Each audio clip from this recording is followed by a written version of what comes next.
యాకోబు పత్రిక 4వ అధ్యాయము 17వ వచనం.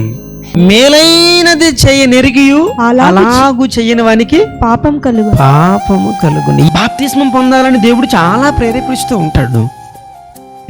దేవుని కొరకు నీ జీవితాన్ని అప్పగించబడాలని దేవుడు చాలా ప్రేరేపిస్తూ ఉంటాడు. అది మేలని తెలుసు, కానీ మనుషులను బట్టి నువ్వు ఆగిపోతూ ఉన్నావేమో.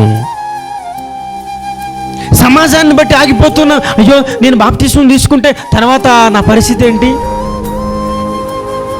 నేను బాప్తిస్మం పొందితే తలా నేను ఎలా జీవించగలను? నేను ఒకవేళ అబద్ధాలు ఆడుతున్నవేమో, నేను ఆడకుండా ఉండలేనేమో, నేను నిలబడలేను.